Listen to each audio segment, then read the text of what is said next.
Des moments avec Dieu avaient un temps de réflexion pour chaque jour. 12 octobre. La rédemption à la 11e heure. Et il dit à Jésus, « Souviens-toi de moi, quand tu viendras dans ton règne. » Jésus lui répondit, « Je te le dis en vérité, aujourd'hui tu seras avec moi dans le paradis. » Luc 23, 42 et 43.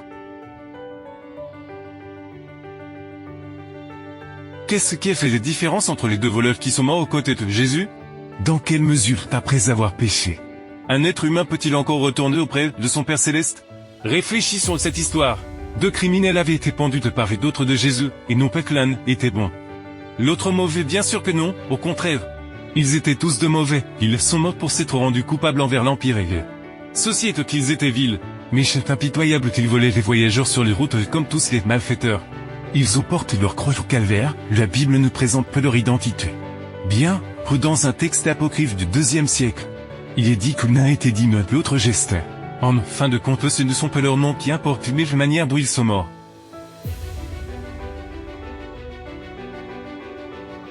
Ils ont vécu les mêmes expériences et ont eu les mêmes possibilités le dernier jour de leur vie.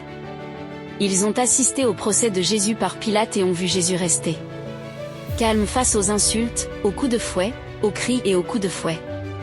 Ils ont vu l'ignoble Barabbas libéré et Jésus condamné, ils ont entendu les pharisiens crier qu'il s'était autoproclamé fils de Dieu et ils ont vu la foule se déchaîner contre Jésus.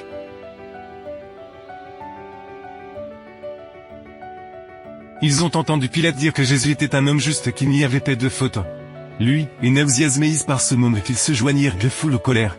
Même dans leurs conditions misérables, ils se moquèrent tous les deux de Jésus. Mais l'Esprit de Dieu était encore à l'œuvre en eux pour les éclairer par des rayons de lumière. Et enfin l'un des criminels commençait à se détendre, voyant que la sérénité de Jésus est commun. Sur le première face, aux insultes des autres, Jésus avait prié son Père de pardonner leurs péchés. Ils commencèrent à être convaincus que Jésus était le Fils de Dieu, ils n'avaient jamais eu l'occasion de se tenir aux côtés du Christ. Mais ils comprenaient, maintenant qu'il était le Sauveur du monde. Il dit alors à l'autre, la rend pleine maintenant, tu ne crains pas d'être dans cet état. Nous mourrons pour nos fautes. Mais lui ne mérite pas de mourir ainsi, il n'a plus peur de ce qu'il pourrait lui faire. Puisqu'ils l'ont déjà crucifié. Mais il craint même l'avenir et ce qui se passera après sa mort. Il ne veut pas se retrouver devant le juge de l'univers, être reconnu coupable. Alors il se prend à la voix de l'Esprit Saint. L'Esprit Saint éclaire son esprit, peu à peu, la chaîne d'épreuves s'enchaîne. En Jésus, meurtri, tourné en dérision et suspendu à la croix, il voit l'agneau de Dieu qui ôte le péché du monde. L'espoir se mêle à l'angoisse dans sa voix. Alors que son âme sans défense s'accroche au Sauveur mourant, en criant, « Seigneur, souviens-toi de moi quand tu viendras dans ton règne. » Même au seuil de mort, l'homme peut revenir à Dieu, tant qu'il y a du temps. Quand que l'on peut se décider. La grâce de Dieu atteint encore les pécheurs, même si la culpabilité est très sombre.